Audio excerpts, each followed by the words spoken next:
Hello friends, welcome to new mentors daily current affairs. So ముందుగా నిన్న మనం వడ్డీ రేట్లు యథాతథం అన్న టాపిక్లో ఒక క్వశ్చన్ ఇచ్చాను. If the RBI decides to adopt expansionist monetary policy, ఈ క్రింది వాటిలో ఏది చూడదు, నాట్ టు డూ అని ఇచ్చాం.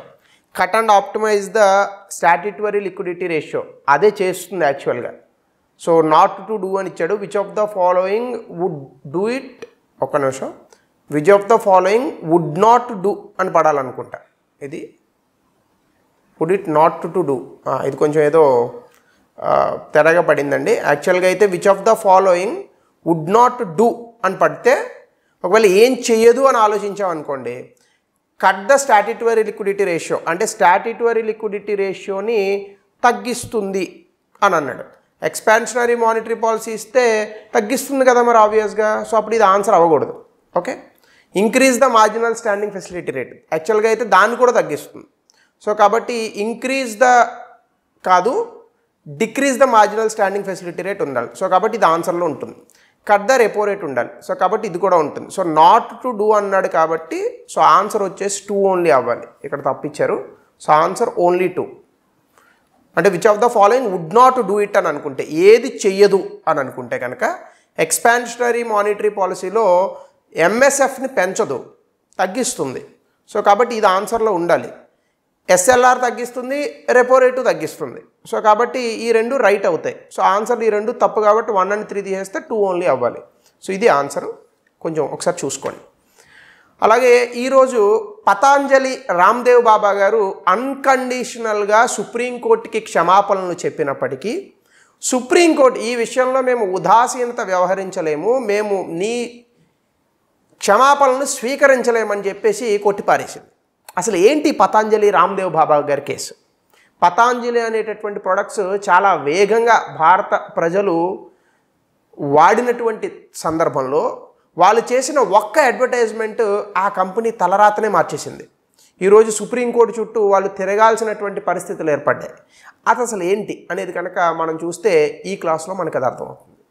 సుప్రీంకోర్టు పతాంజలి ఆయుర్వేద ఒక అడ్వర్టైజ్మెంట్ని పబ్లిష్ చేసింది. ఆ మిస్లీడింగ్ అడ్వర్టైజ్మెంటే ఇప్పుడు వాళ్ళ ప్రాణానికి చుట్టుకుంది. అలాగే ఫర్దర్గా సుప్రీంకోర్టు ఆర్డర్స్ ఇచ్చేంత వరకు పతాంజలి ప్రొడక్ట్స్ని అసలు అడ్వర్టైజ్మెంట్ మార్కెటింగ్ చేయొద్దని కూడా సుప్రీంకోర్టు ఆదేశించింది. ఎందుకు ఇదంతా? మీకు అందరికీ తెలుసు, కన్జ్యూమర్ ప్రొటెక్షన్ యాక్ట్ అని మనకు ఒకటి ఉంది. అంటే వినియోగదారుని పరిరక్షణ చట్టం 2019. ఒరిజినల్గా ఈ చట్టాన్ని 1986లో మనం చేసాం. అయితే ఈ మధ్యకాలంలో దీనికి 2019లో ఒక కొత్త అమెండ్మెంట్ అని అనుకోండి, సవరణలు చేసాం.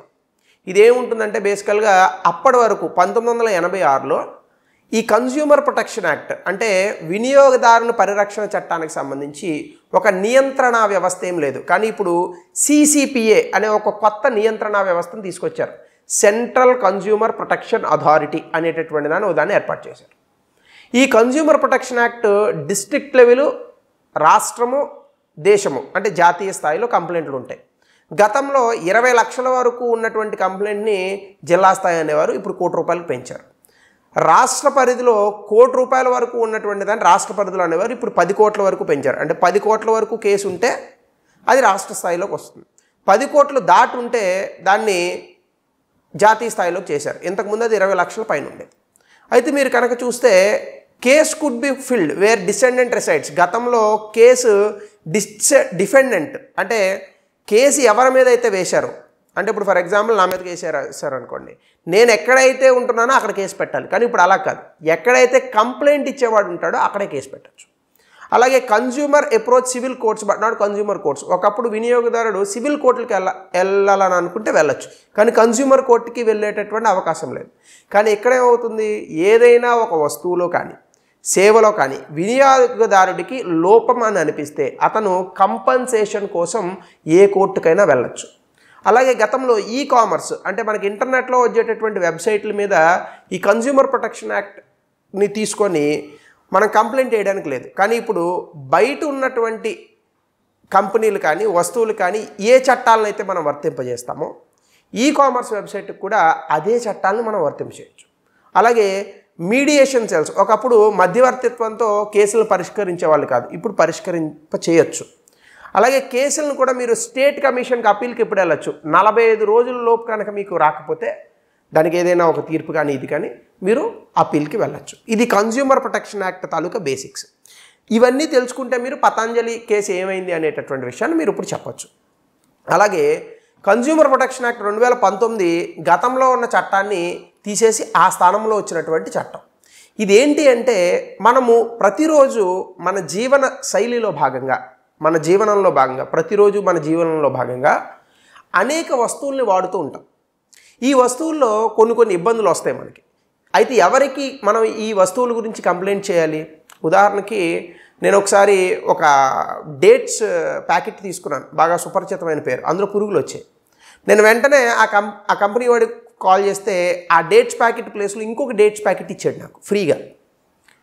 ఆ తర్వాత అందులో చూస్తే అందులో ఏం లేవనుకోండి, సో ప్రాబ్లమ్ సాల్వ్ అయింది. ఒకవేళ అందులో కూడా ఉండుంటే నేను కన్జ్యూమర్ కోర్టులో అతని మీద కంప్లైంట్ అయ్యచ్చు.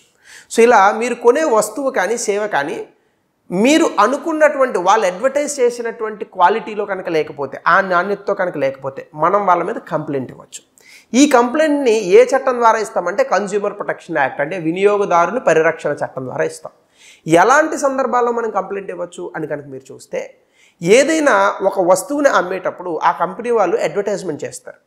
ఆ అడ్వర్టైజ్మెంట్ వాళ్ళు చెప్పినంత పరిమాణంలో కానీ, వాళ్ళు చెప్పినంత నాణ్యతతో కానీ, లేదా ఆ అడ్వర్టైజ్మెంట్స్ ఏవైనా మిస్లీడింగ్లో ఉంటే కానీ మనం ఖచ్చితంగా వాళ్ళ మీద మనం కంప్లైంట్ చేయొచ్చు. అంటే తప్పుడు సమాచారంతో ఒక వస్తువుని అమ్మితే, ఎవరైనా తప్పుడు సమాచారంతో ఒక వస్తువుని అమ్మితే మనం వాళ్ళ మీద కన్జ్యూమర్ ప్రొటెక్షన్ యాక్ట్ ప్రకారం కంప్లైంట్ చేయొచ్చు. అలాగే ఏదైనా ఒక డేంజరస్, హజార్డస్, అన్సేఫ్ వస్తువులు, అంటే ఈ కోవలోకి రావాలి, అంటే భయంకరమైనవి, బాగా ప్రమాదకరమైన వస్తువులు, అన్సేఫ్ వస్తువులు ఏవైనా ఉంటే వీటి మీద కూడా మనము కంప్లైంట్ వేయచ్చు.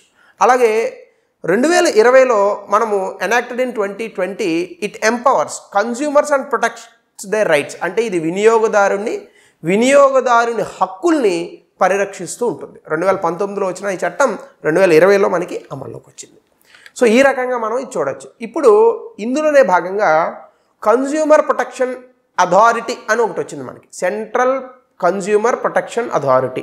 ఇది కన్జ్యూమర్ ప్రొటెక్షన్ యాక్ట్ 2019లో సెక్షన్ 10లో భాగంగా చట్టబద్ధమైనటువంటి శాసన వ్యవస్థగా మనం దీన్ని రూపొందించాం. ఇట్స్ ఎ స్టాట్యుటరీ బాడీ, అంటే పార్లమెంట్ చట్టం చేస్తే వచ్చినటువంటి ఒక బాడీ. దీని యొక్క విధులు ఏంటి అంటే వినియోగదారుని యొక్క హక్కులను కాపాడడం. ఎవరైతే మిస్లీడింగ్ అడ్వర్టైజ్మెంట్స్, అంటే తప్పుడు సమాచారంతో, తప్పుడు అడ్వర్టైజ్మెంట్స్తో ప్రజల్ని మభ్యపెట్టి, మసిపూసి మారేడికాయ చేసి ప్రజలకి తప్పుడు తడకలో వస్తువుల్ని అమ్ముతున్నారో ఆ వ్యక్తుల నుండి వినియోగదారుని రక్షించేటటువంటి చట్టం.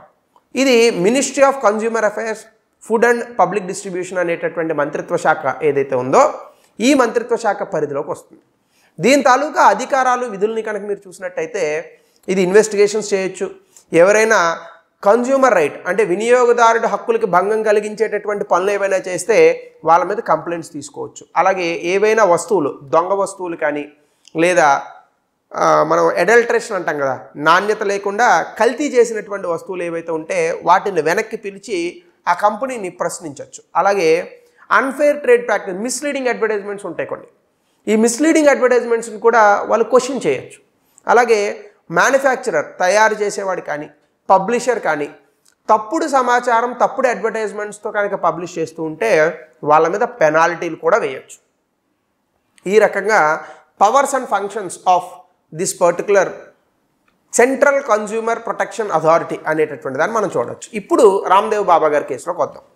2022లో మనందరికీ తెలుసు, 2019, 2020, 2021 సమయం మనకి పూర్తిగా కరోనాతో దేశమే కాదు ప్రపంచం అంతా స్తంభించిపోయింది. ఈ సమయంలో పతాంజలి ఒక అడ్వర్టైజ్మెంట్ని రిలీజ్ చేసింది. ఏంటంటే ఇక్కడ ఇచ్చాను చూడండి, మిస్కన్సెప్షన్స్ స్ప్రెడ్ బై అలోపతి.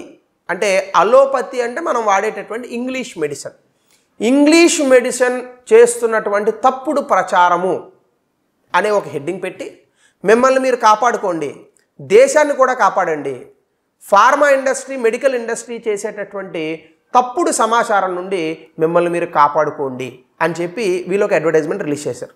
ఈ అడ్వర్టైజ్మెంట్తో వాళ్ళు ఏం చెప్పారంటే అసలు కరోనా వచ్చినప్పుడు ఆ వ్యాక్సినేషన్స్ ఏవైతే ఉన్నాయో ఆ వ్యాక్సిన్లు వీళ్ళు తయారు చేసిందంతా తప్పు, అవన్నీ దొంగ వ్యాక్సిన్లు. కరోనా ఈ వ్యాక్సిన్లతో ఏం ఆగదు, వీళ్ళు ఇచ్చే మందులు కూడా అన్ని దొంగ మందులు. మా పతాంజలి ప్రొడక్ట్స్ కొనండి, మా ప్రొడక్ట్స్ కొంటే మీకు వ్యాక్సినేషన్ అవసరం లేదు, అసలు ఈ కరోనా మీకు పూర్తిగా తగ్గిపోతుంది. ఇలాంటి అడ్వర్టైజ్మెంట్స్తో మొత్తం అల్లోపతినే టార్గెట్ చేశారు. దీనివల్ల ఇండియన్ మెడికల్ అసోసియేషన్, ఇది 1928లో వాలంటీర్ ఆర్గనైజేషన్, డాక్టర్లు అందరూ ఇందులో భాగంగా ఉంటారు. ఈ ఇండియన్ మెడికల్ అసోసియేషన్ ఈ విధమైనటువంటి అడ్వర్టైజ్మెంట్ చేసినటువంటి పతాంజలి మీద సుప్రీంకోర్టులో ఒక కేసు ఫైల్ చేశారు. వీళ్ళు మొత్తం ప్రపంచవ్యాప్తంగా వాడుతున్నటువంటి ఎల్లోపతి ఏదైతే ఉందో ఆ ఎల్లోపతిని తప్పుగా చెప్తున్నారు. ఈవెన్ వ్యాక్సినేషన్లు ప్రభుత్వం వెయ్యాలి వ్యాక్సినేషన్లని ప్రభుత్వం ఒక పక్కన గొంతు చిచ్చుకొని అరుస్తుంటే దానికి వ్యతిరేకంగా వీళ్ళ యొక్క వస్తువుల్ని వాడుకోవడానికి వీళ్ళు ఎలాంటి ప్రకటనలు చేస్తున్నారు.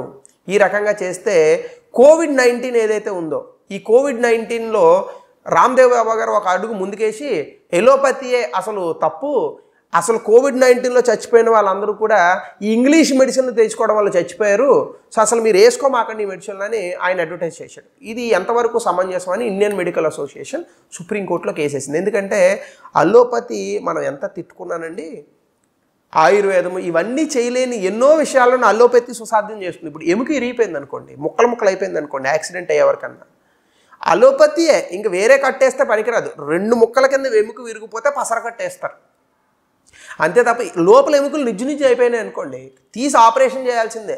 ఆయుర్వేదము, ఉనాని, సిద్ధి ఇవేవి నయం చేయలేం. అల్లోపతి ఓపెన్ చేసి ఆపరేషన్ చేయాల్సిందే, అది వేరే మార్గం లేదు. అలాగే కొన్ని ఇబ్బందులు ఉంటాయి ఆపరేషన్లు చేయాల్సినటువంటి పరిస్థితులు. అల్లోపతి తప్ప మిగతా దాంట్లో ఆపరేషన్ చేసేటటువంటి ప్రక్రియలు తక్కువ, ఆయుర్వేదంలో ఆపరేషన్స్ లేవు కదా. సో కాబట్టి అల్లోపతి మీదే వీళ్ళు ఇట్లాంటిది వేసి ఒక నింద, వీళ్ళకున్నటువంటి ప్రొడక్ట్స్ని బయట వాళ్ళకి అమ్మాలని అనుకుంటే అది ఎంత పెద్ద అపరాధం, అది ఎంత మిస్లీడింగ్ అడ్వర్టైజ్మెంట్. అది వాళ్ళు చేసిన అడ్వర్టైజ్మెంట్లో మొత్తం ఒక వ్యవస్థనే తప్పుపడుతున్నారు కదా. సో అప్పుడు ఇండియన్ మెడికల్ అసోసియేషన్ ఈ పతాంజలి అనేటటువంటి దాన్ని సుప్రీంకోర్టులో ఏమని చెప్పారంటే అసలు తప్పుడు రూమర్స్ చెప్తున్నారు వీళ్ళు, కోవిడ్-19కి సంబంధించి అసలు ఎవరు వ్యాక్సిన్లు వేసుకోకుండా వీళ్ళు అడ్డుకుంటున్నారు, ప్రభుత్వం ఏమో వ్యాక్సిన్లు వేసుకోండిరా బాబు అని చెప్తుంటే వీళ్ళు అవేం వద్దు, మా పతాంజలి ప్రమోషన్స్ తీసుకోండి, మా ద్వారా అన్ని రోగాలు తగ్గిపోతాయి, ఏదో చూడండి అందులో ఎక్కడో ఉంటుంది మమ్మల్ని తలుచుకుంటే క్యాన్సర్ తగ్గుతుంది అంటాడు. సో అలాంటివి ఏవో చెప్పి వీళ్ళ ప్రొడక్ట్స్ని పైకి తీసుకెళ్లాలని అనుకున్నారు. దీనికి వాళ్ళు చెప్పినటువంటి లీగల్ ఆర్గ్యుమెంట్స్ కూడా ఏంటంటే Indian medical association Patanjali advertisements అన్నీ కూడా 1954లో దోమా యాక్ట్ అని ఒకటి ఉంది, దోమ కాదు DOMA అంటే drugs and other magical remedies act అని, అలాగే కన్జ్యూమర్ ప్రొటెక్షన్ యాక్ట్ కూడా ఉంది. ఇందులో సెక్షన్ 4 ఏం చెప్తుందంటే మిస్లీడింగ్ అడ్వర్టైజ్మెంట్స్ ఇచ్చేటటువంటి మందులకు సంబంధించి తప్పుడు సమాచారాలకు శిక్షలు విధించవచ్చు, 6 నెలల వరకు జైలు వేయచ్చు, రెండోసారి అదే తప్పు చేస్తే 1 సంవత్సరం వరకు కూడా వాళ్ళకి జైలు వేయచ్చు. అలాగే కన్జ్యూమర్ ప్రొటెక్షన్ యాక్ట్ 2 క్లాజ్ 28 కూడా మిస్లీడింగ్ అడ్వర్టైజ్మెంట్స్ని నిర్వచిస్తాడు, నేను నిర్వచనం ఇక్కడ రాయలేదు. అలాగే సెక్షన్ 89 వాళ్ళ మీద పెనాల్టీలు వేయచ్చు అని చెప్తుంది. మొదటిసారి తప్పు చేస్తే 10 లక్షలు 2 సంవత్సరాలు జైలు శిక్ష, రెండవసారి మళ్ళీ అదే తప్పు చేస్తే 50 లక్షలు మళ్ళీ 5 సంవత్సరాలు జైలు శిక్ష. ఇప్పుడు పతాంజలికి ఇవన్నీ వెయ్యండి అని ఇండియన్ మెడికల్ అసోసియేషన్ బాగా పట్టుపడుతుంది. సుప్రీంకోర్టు కూడా దీన్ని చాలా తీసుకొని పతాంజలి వాళ్ళు క్షమాపణలు చెప్పినప్పటికీ మేము అడ్వర్టైజ్మెంట్ చేసాం తప్పే మమ్మల్ని క్షమించండి అని చెప్పినా చేసేటప్పుడు తెలీదా మీ క్షమాపణలు మేము స్వీకరించాం, ఈ విషయంలో మిమ్మల్ని మేము గట్టిగా నివారిస్తామని చెప్పారు. ఇది మొత్తంగా జరిగినటువంటి కేసు. అయితే ఇందులో ఈ పతాంజలి అనే దాని మీద ఏమిస్తామని సబ్జెక్ట్లోనే ఒక చిన్న జోక్ వేద్దామని పతాంజలి అనే ఒక వ్యక్తి ఉన్నాడు, ఈయన గ్రామర్ అని రాశాడు, ఎప్పుడో దానికి సంబంధించిన క్వశ్చన్ ఇచ్చాను. మీరు చూడండి పతాంజలి ప్రొడక్ట్స్ని ఇక్కడ పతాంజలితో లింక్ పెట్టాను, మీరు చూసుకొని దీనికి ఆన్సర్ని కమెంట్ సెక్షన్లో పెట్టండి. అలాగే హౌ ఈజ్ గవర్నమెంట్ ప్రొటెక్టింగ్ ఔషధ కంపెనీల పేటెంట్ నుండి ఔషధ సాంప్రదాయ పరిజ్ఞానాన్ని భారత ప్రభుత్వం ఎలా కాపాడుతుంది? 2019లో ఇచ్చినటువంటి ప్రశ్న 150 నుంచి 200 పదాలు రాయండి. సో ఇది ఈరోజు టాపిక్కి సంబంధించినటువంటి అంశం. So thank you, have a nice day. మరో టాపిక్తో మనం నెక్స్ట్ క్లాస్లో కలుద్దాం.